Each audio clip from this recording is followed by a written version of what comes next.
I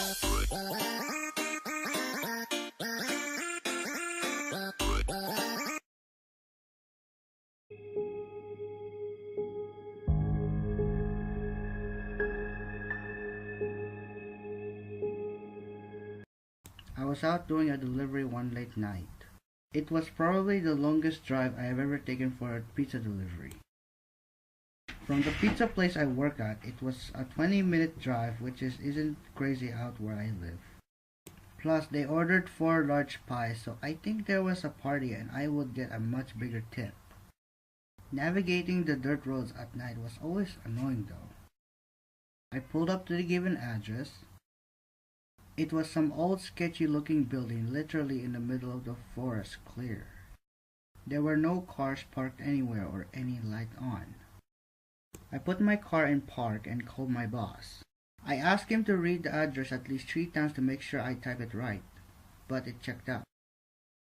I could tell he was really in a bad mood and he told me to at least knock the door and check it out. He would normally get mad if I took back 1 pipe, but I was afraid of what he would do if I brought back 4. I was insanely unnerved, but I got out anyway and forced myself in front of the door of the building.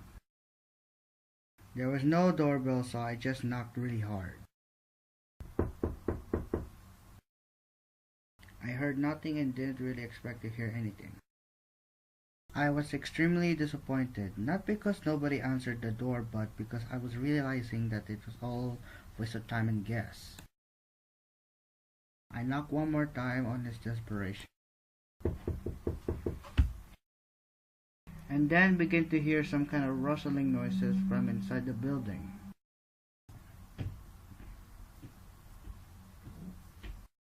I knocked again, and you know that I was the pizza guy. There was silence again. I felt a bit more uncomfortable now than before, but before I could turn around, I noticed something at the window. There was someone looking through the window. I couldn't tell if it's a man or a woman. All I noticed was their eyes. Their eyes were open wider than I knew possible, staring intently at me. I was disturbed enough about this and dropped the pizza and ran back to my car.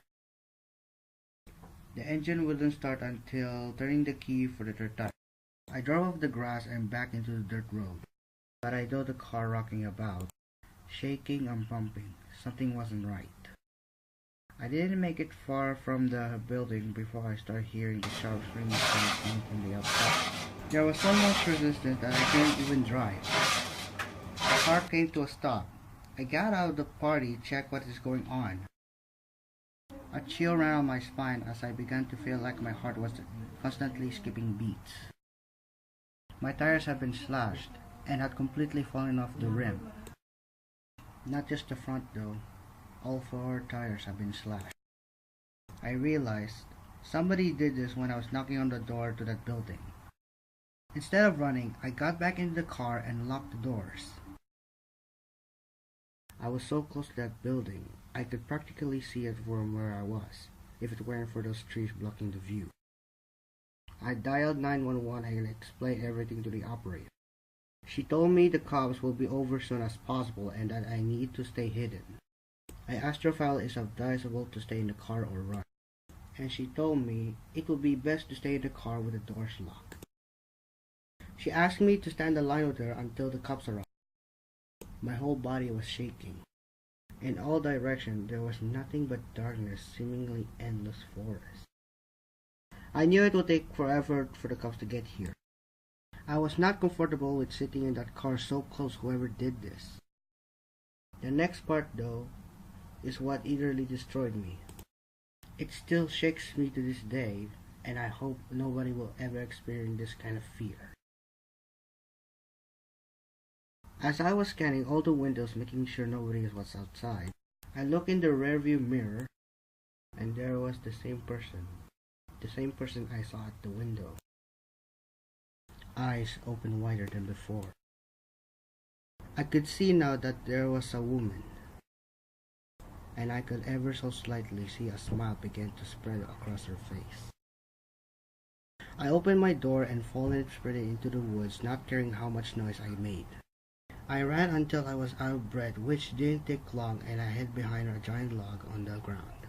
I tried to cover my loud breathing with my hands as I waited and waited for what felt like hours.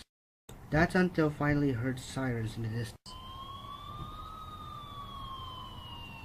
I gathered all the stamina I had left to run all the way back in the direction of the dirt road.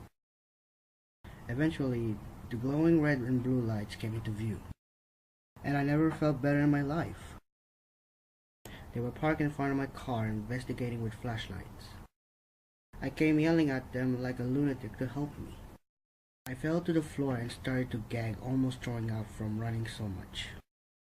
They picked me up and began to question, to which I explained everything to the best of my ability. One of the two cars drove over to the building, and two officers began to search the building. They came back with nothing except for a couple of spiky objects.